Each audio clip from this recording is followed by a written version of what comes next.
Assalamualaikum warahmatullahi wabarakatuh, Pak, Bu. Waalaikumsalam. Perkenalkan, Bu, nama saya Arifin Maulana dari Poltekkes Kemenkes Tasikmalaya. Di sini saya akan memberitahu Bapak dan Ibu tentang meludah sembarangan agar pengetahuan Bapak dan Ibu semakin banyak gitu, Pak. Waktu yang dibutuhkan paling lama 10 sampai 15 menit, Pak. Apakah Bapak Ibu dan Ibu keberatan? Tidak. Baik, Pak, saya mulai ya, Pak. Apakah Bapak tahu meludah sembarangan? Jadi, Pak, meludah sembarangan itu tindakan mengeluarkan ludah dari mulut tenggorokan dengan paksa atau sengaja untuk membuang segala ludah yang dapat ditelan karena telah mengganggu sistem pencernaan atau menyembut tenggorokan, Pak.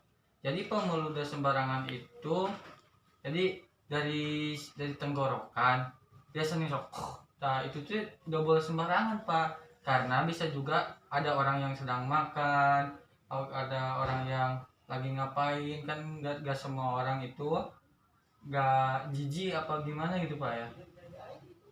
Nah, Pak, menurut KBBI, sembarangan ialah tidak dengan pilih-pilih, tidak dengan pandang-pandang asal saja. Jadi dimana wae lah untuk Sundana, Bapak. Jadi jangan dimana saja, kalau dimana saja kita meludah ya kasihan kepada orang lain yang mengganggu ludah kita sendiri, Pak. Adapun, Pak, dampak meludah sembarangan, air liur memang memiliki antibodi, Pak, dan enzim yang dapat menurunkan risiko terjadinya penularan penyakit. Meski begitu, kuman dan bakteri yang ada dalam lidah seseorang dapat hidup dalam waktu yang lama, sehingga dapat mengakibatkan risiko penyakit. Selain itu, beberapa virus dan bakteri juga dapat dan bertahan di udara selama 6 jam. Bahkan pada beberapa jenis mereka dapat hidup di udara dari 24 jam, Pak. Jadi, Pak, air liur itu, Pak, ada beberapa bakteri dan penyakit di sana, Pak. Jadi kalau misalkan kita meludah sembarangan di luar selama 6 jam, bakteri dan penyakit itu di udara, Pak, jadi menyebar.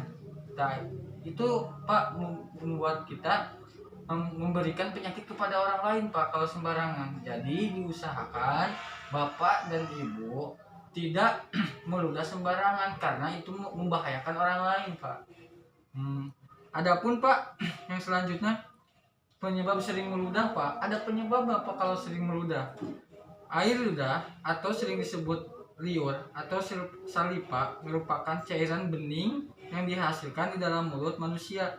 Diketahui seseorang mampu mengeluarkan sekitar 700 ml, Pak, air liur ludah setiap hari.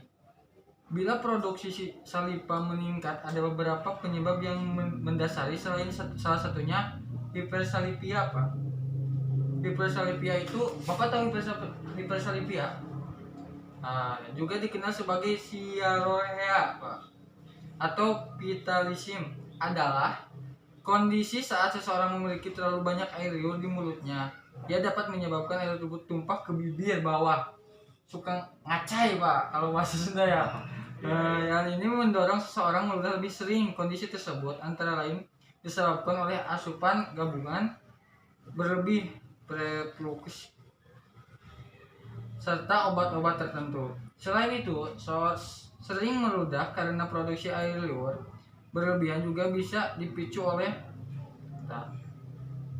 itu, Pak. Kalau keseringan air ludah, ibu bisa kehamilan di mana terjadi perubahan hormon. Jadi di mana ibu hamil, pasti ibu sering meludah, Bu. Dan yang sering konsumsi makanan asam yang akan merangsang produksi air liur. Kalau Bapak dan Ibu sering meminum atau memakan makanan asam, air air liur sangat mudah diproduksi, Bu. Kurang minum air putih, Pak. Bapak kalau keseringan kurang minum air putih, itu bahkan menyebabkan banyaknya air ludah, Pak. Dan kalau Bapak kekurangan air minum, Bapak juga akan kurang sistem imun, Pak. Jadi usahakan berbanyak minum ya, Pak. Gigi berlubang juga sama Pak, menyebabkan air liur Pak. Kebiasaan merokok, Bapak suka merokok? Jangan dibiasakan ya Pak kalau suka merokok Pak. Bapak suka rokok apa Pak? Eh, terkadang masuk ke Semuanya masuk ya Pak. Diusahakan ya Pak, jika nanti jangan suka merokok, kesan kepada ibunya, Bu ya, jangan lupa ya, itu apa namanya, berhenti gitu merokok biar badannya sehat Bu. Yang selanjutnya Pak, ada penyebab, pasti ada manfaatnya Pak. Ada manfaatnya Pak dari air liur. Satu Pak, membasahi dan memecah makanan di dalam mulut sehingga mudah untuk ditelan, selanjutnya akan lebih mudah dicerna oleh lambung. Tuh, ada gunanya itu untuk mempermudah kalau kita memakan segala sesuatu Pak, masuk ke dalam lambungnya gitu Pak. Nah, yang kedua, mencegah lapisan mulut kering. Nah, air lidah juga kan suka ada mulut yang kering, itu kurangan air lidah Pak. Mengatasi asam dari makanan dan minuman. Yang terakhir Pak, menghancurkan atau mencegah pertumbuhan jamur tertentu sehingga menjaga kesehatan gigi dan mulut dari karies, sariawan dan penyakit rongga mulut. Serta masih banyak manfaat lainnya. Nah juga Pak, di sana kita bisa mencegah apa namanya itu barusuhan lah, sama Sundana Pak. Barusan itu kekurangan air dulu dah Pak. Ada manfaatnya juga, tapi jangan sembarangan untuk membuangnya gitu Pak. Nah, adapun adab-adabnya Pak, di Islam juga kan ada adab-adab untuk meludah Pak. Ya, yang pertama, meludah hendaknya tidak diperlihatkan kepada orang lain, apalagi tepat di depan orang yang kita bicara. Caranya adalah dengan memalihkan wajah dan menutup saat meludah dengan tangan. Nah, jadi Pak, kalau mau meludah jangan di depan orang lain, tapi Bapak bisa berbalik ke kiri Pak. Kalau di agama Islam ke kiri ya. Kalau di nggak tahu yang di lain, kalau di agama Islam ke kiri agar mencegah orang ilfil kepada kita Pak, gitu Pak. Yang kedua, meludah hendaknya pada tempat yang pas dan beradab, tidak di tengah-tengah tempat umum, apalagi di tempat ibadah. Aduh Pak, apalagi di masjid Bapak meludah sembarangan, nggak boleh itu Pak, itu najis Pak, membuat orang aduh Pak gimana itu. Nah kalau kan dulu juga pas zaman Nabi ada yang mengatakan ada gak boleh meludah sembarangan di masjid itu ya, karena kan jorok itu untuk ibadah, bukan untuk meludah Pak. Nah yang ketiga itu rajin mencuci tangan. Bukan itu Pak. Yang ketiga, meludah sebaiknya dilakukan dengan tidak membunyikan, jangan jangan gitu ya Bang. Biasa aja Pak, jangan jadi mencegah orang lain ilfil kepada kita ya Pak. Yang selanjutnya, meludah sebaiknya dengan ritme yang teratur, jadi bukan ritme bermain gitar Pak, tapi ritme yang membuat orang lain tidak ilfil lah Pak, diusahakan ya Pak. Ya, yang ketujuh udah selesai gitu. Adapun Pak, tip mengatasi dampak paparan ludah Pak. Satu, cuci bagian yang terkena paparan ludah dengan air mengalir. Nanti Pak, kalau Bapak meludah terus kena tangan, cuci tangannya Pak ya, agar terhindar dari bakteri dan virus ya Pak. Cuci tangannya ada 6 langkah Pak ya, seperti ini Pak. Gini Pak, gini, kunci, putar, halus lagi Pak, gitu Pak ya.